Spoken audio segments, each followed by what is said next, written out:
Back around 1860, Henry Fayol, a then young engineer, began working at a coal mine in France.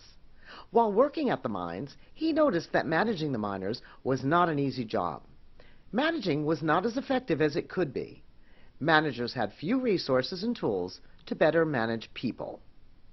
At the time, Frederick Winslow Taylor, founder of the School of Scientific Management, was making strides in maximizing productivity by focusing on the work and the worker relationship. In other words, Taylor believed that there was a science to work. If workers worked more like machines, there would be increased productivity.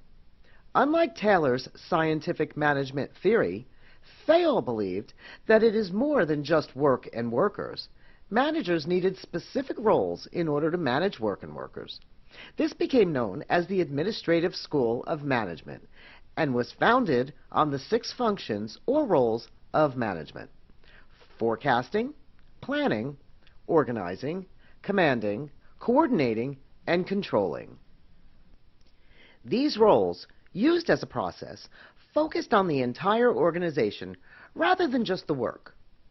Once broken down into smaller parts, the 6 functions evolved into Fayol's 14 principles of management.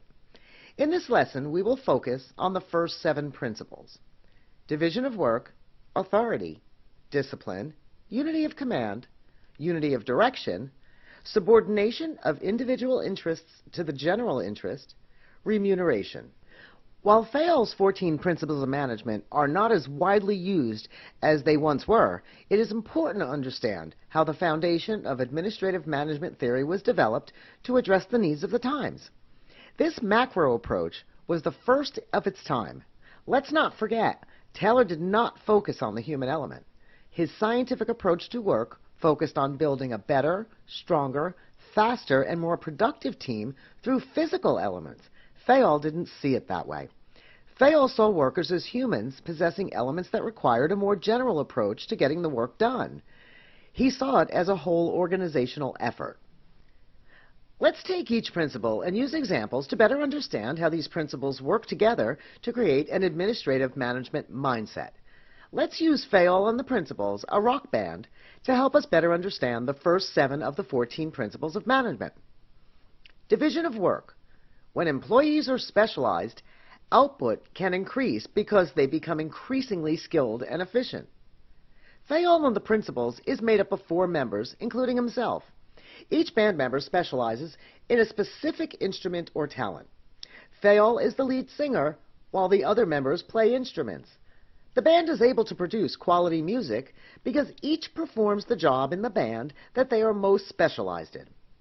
If we were to mix it up a bit and put Fayol as bass guitar and another member on singing, neither of whom possessed the skill to perform the job, the sound would be much different. Authority. Managers must have the authority to give orders, but they must also keep in mind that with authority comes responsibility. Fayol and the principles understand that they should specialize in their specific area. However, there needs to be a leader. Fayol assumes the role as leader and gives everyone orders. He says, play this, do that. But with that comes responsibility. He knows that with whatever task he delegates to the band, he must make sure that the task has been done and completed, and that the task is done in a productive way and it yields results. Discipline. Discipline must be upheld in organizations, but methods for doing so can vary. From time to time, the band members do not always perform to Fayol's standard. Even though Fayol looks at the organization as a whole organizational effort, he also knows that he must administer discipline for ineffectiveness. 2 of Fayol's band members decided to take a break from practice to play a competitive game of pin the tail on the donkey. He must administer swift discipline in line with the offense. He also knows that there is no one discipline that can be levied against the band members. It must be done on a case-by-case basis. In this case, the 2 band members were penalized pay for the time spent playing a game when they should have been practicing for their show. Unity of command. Employees should have only one direct supervisor. Multiple people sometimes give orders. In the case of the rock band, Fayol is in charge. This is expressed by the name of the band and implied by the orderly way in which work is delegated. Fayol is the only person to give direction. Unity of direction. Teams with the same objective should be working under the direction of one manager, using one plan. This will ensure that action is properly coordinated. Just like unity of command, it is important for Fayol to keep the band on a single track, or course, or direction. One manager, one plan, one vision.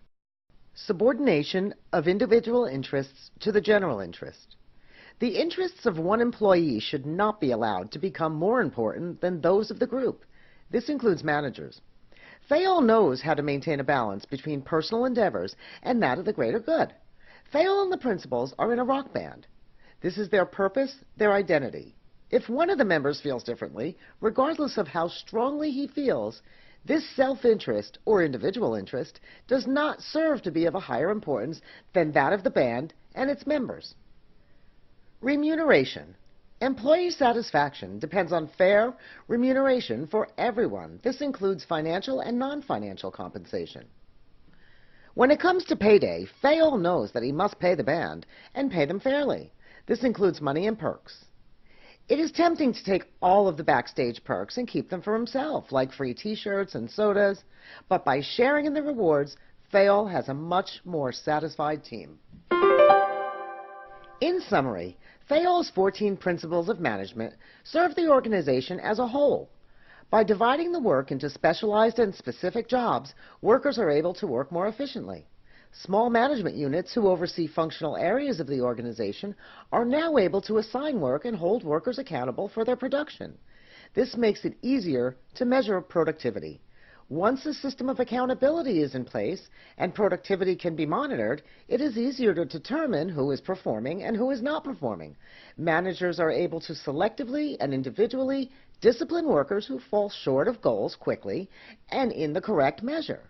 Having just one manager assigned to a team takes away any task confusion. Workers have only one supervisor directing them.